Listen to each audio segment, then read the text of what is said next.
checking out Kakeru's route in Norn9 Last Era. This is like the kind of main mode of this game, which gives you like the after story of the events from the first game.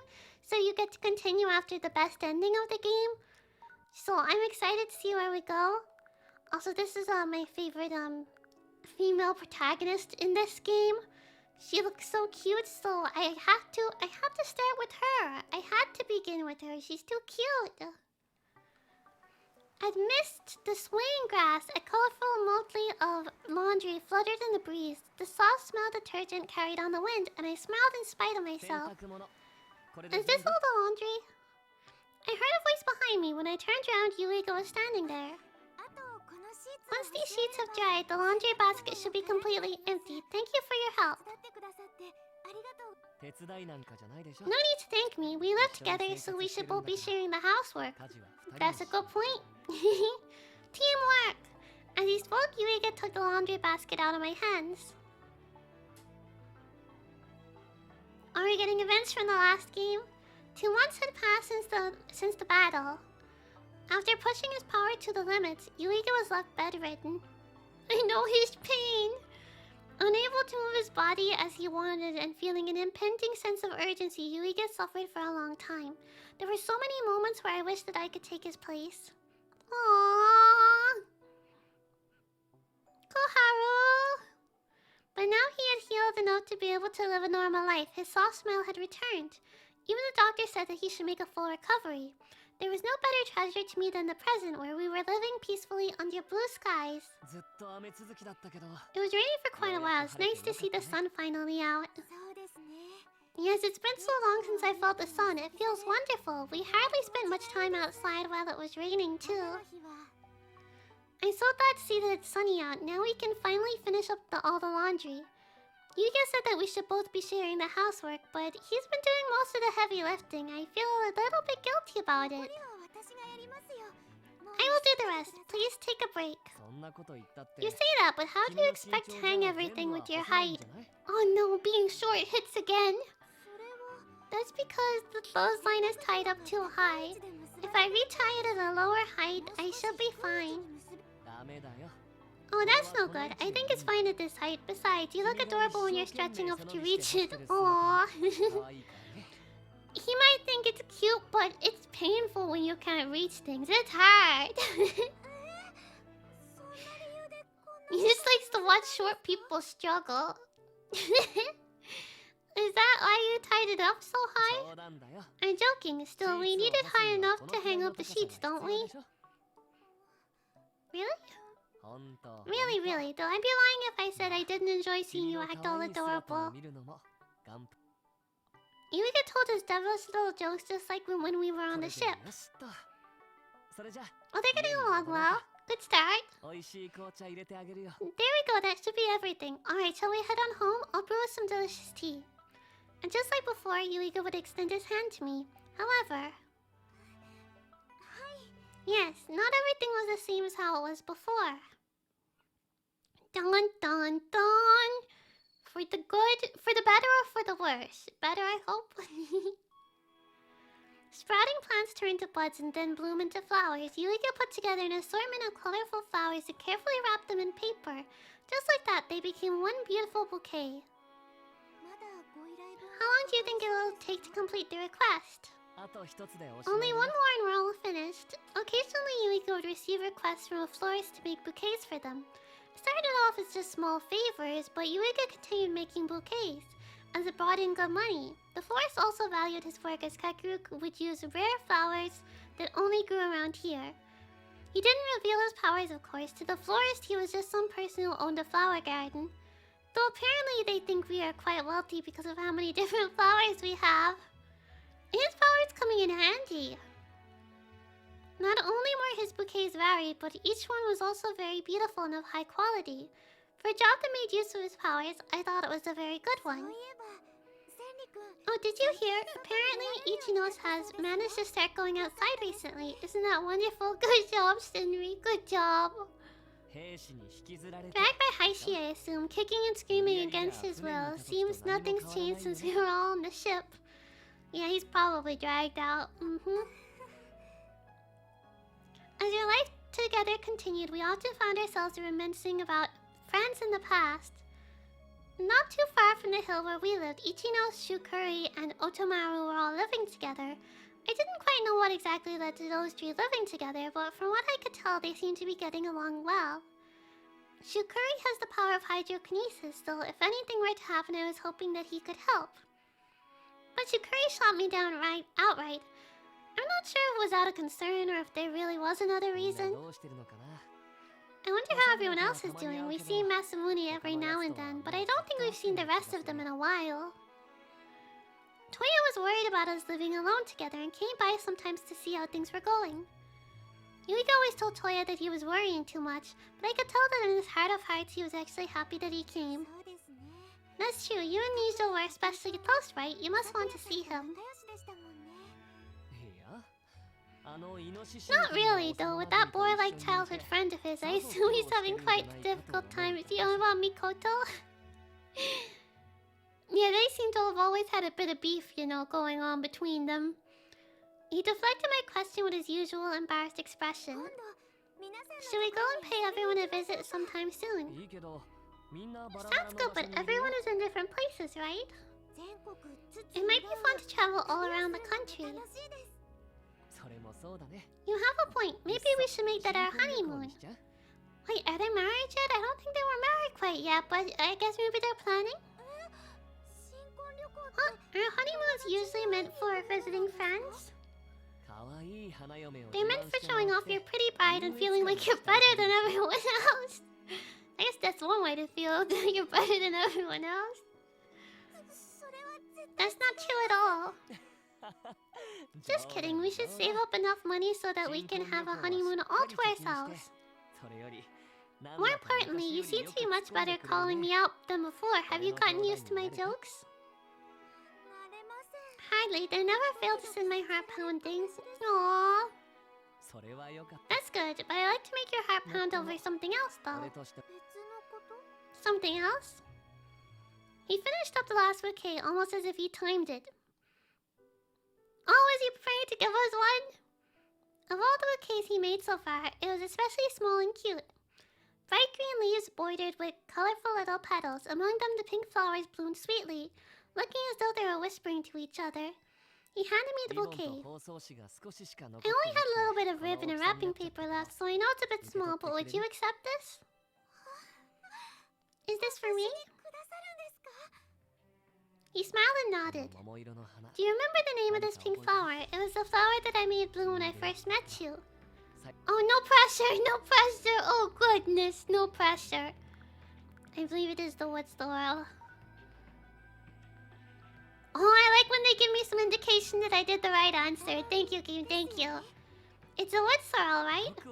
I'm surprised you still remember. I assumed you would have forgotten by now. Well, maybe almost. Oh, I couldn't. After all, you remembered it too, didn't you? That's right. If it's in regard to you, then I remember everything from the beginning. Aww, such good memory too. I honestly, I forget everything about people. I remember nothing. So I admire people who have good memories. I made a bloom to try and impress you, but there were probably better flowers to pick if I wanted to make you happy. He planned it from the beginning. It made me happy though, seeing those pink flowers bloom. Thanks for saying that. I like this kind of plain, simple flower too. They say you should hide the leaves as much as possible when you're making a bouquet, but I think the stalks and leaves are what really make the flowers stand out. That's true too, they do stand out. They're part of the flowers too. Same goes for the flower itself. People only seem to want an expensive variety nowadays, but there are plenty of beautiful wildflowers too. Why can't we use them?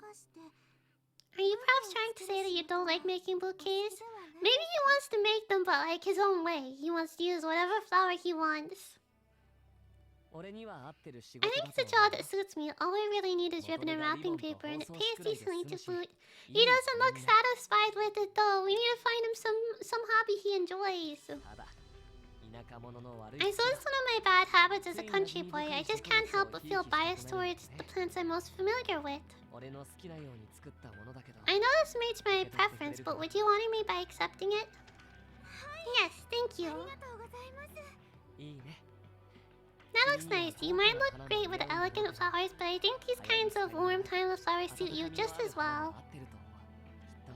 Maybe it's because you're such a warm, caring person yourself, Kakeru. Aww. I get blushing, so adorable. Ark. I like that response. Ark. Now that I think of it, I wonder what the wood sorrel symbolizes. It's a wildflower, but I definitely think it should have its own meaning. Unlike on the ship, we don't have any field guides for flowers here. We should go to a bookstore when we go out into town tomorrow. That's a good idea. I have to deliver some bouquets, so it'd be the perfect opportunity. Now that that's settled, I think we should go to bed soon. Look at the time. Right, Yuiga? I still have a little more to do. Why don't you go on to bed? I'll join you later. Okay, please don't stay up too late. Is he gonna stay up very late? Yuiga hadn't been sleeping much lately. The reason was because of the bad dreams he kept having. I had to wake him up from his nightmare several times, and each time he apologized profusely. Aww. How do you tell if someone's in a nightmare, though? I suppose, well, it might show on their expression, but like sometimes people wouldn't show it. So I guess maybe he shows it. Maybe it's that bad that he's crying on the outside as well as the inside, you know? That sounds really sad. I didn't mean for it to sound so sad. I always told him not to be sorry, but he just smiled weakly and didn't respond. We discussed how surely the nightmares would end soon, and how now that he'd recovered from his injuries, but that day never came. I suggested we asked Itsuki to help with his dream-walking power, but Yuiga stubbornly refused. That was how he started accepting work making bouquets, as though it was a valid alternative. Why deal with, like, trauma when I can make bouquets instead? I mean, I guess that's a... maybe not the smartest thing to do, but, like, I can see why you'd be like, you know, I'm just gonna make bouquets and not deal with that baggage over there. Using work as an excuse, he avoided sleeping until the crack of dawn when he finally went to bed. He seemed to believe that if he tired himself out enough, he'd be able to sleep so deeply that he wouldn't see any dreams. His physical condition has improved, but if he keeps living like this, it's only a matter of time until it gets worse again. I have to do something and fast. What do we do? If we knock him out, like, will he be knocked out so deeply he won't dream? I'm kidding, I'm kidding. Alright, I'm going to go deliver this bouquet. It might take a while, so you should find some place to kill time. Okay, then I might pay a visit to Ichino's place. Their place? That sounds like a waste of time and energy, but are you sure? Dang! I don't think he should say that to Senri's face or the other guys. Well, then again, if he said it to the other guys, they'd probably be like, yeah, we hate you too. But really, they all actually do care, but they're just all too tsundere to say, you know? Of course not, it won't be a waste. Well, alright, just don't walk around too much or let strange men try to mess with you. I'll see you later.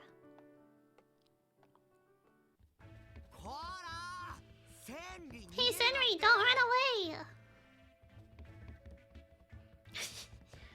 There he goes. Now, how do you expect me not to run away? Nope, I don't like you anymore. I hate you. I like you, you know, we're pals. Then quit doing things that I don't like. All you have to do is leave me alone. That's all I'm asking. I can't do that. The way he's shaking. A terrible curse, one where you're plagued with that awful gritty taste of sand that will ruin almost every bite of clam or shellfish. It's such a petty curse. It's so specific, too. Hello. Oh, you came at the perfect time. Please rescue me. Without a moment's hesitation, he zipped around and hid behind me. What's the matter? Otome is bullying me. I'm not bullying you. I just suggested we go outside for a little bit. Your little bit is always far too much. The last time you made me stay out in the sunlight for over an hour. Oh, that is rough. If it's like direct blazing sunlight, then like I understand. Oh, quit being such a baby. We've already gone to this place before, so just relax. The same place? That sounds absolutely hellish. I'm not going. Where were you planning to go? Just to the furniture store. Is the furniture store that bad? Is it that bad that he wants to curse somebody? The furniture store Senri carries some pretty good-looking wooden ornaments. We were gonna ask if we could use his skills for a little paid work is all. Oh, okay, yeah, I see where the issue comes from then. You do wood carving? Just a little bit. My main profession is making dolls. Can I see? It's a good thing Akito noticed your skills. You should try it. I think the stuff you make is pretty cool too. Shinri blushed and fell silent. Judging from his expression, it seemed like he wasn't opposed to Otomaru's compliments. A skill that Shukuri noticed. I almost never saw the two of them talk to each other before, but now they were all living under one roof. They must have made some sort of progress. Still, Ichino's iron will never waver, not even an inch. No means no. I do not show my work to others, nor do I sell it for money. Oh, even just thinking about it makes me mad. I guess we'll leave him angry. Don't curse us, please. Don't curse me and don't curse everyone watching. Please, please. Have mercy, Senri. I'm gonna end it off here for today, but thank you all so much for watching. Please like, comment, subscribe. Let me know if there's any character in particular you'd like me to do a video on. Because I'll probably just do some of them, since there's like 9 of them. That's too many. But thank you so much for watching, everyone. I hope you have a wonderful day, and I'll see you next time. Bye-bye. 3, 2, 1, poofos.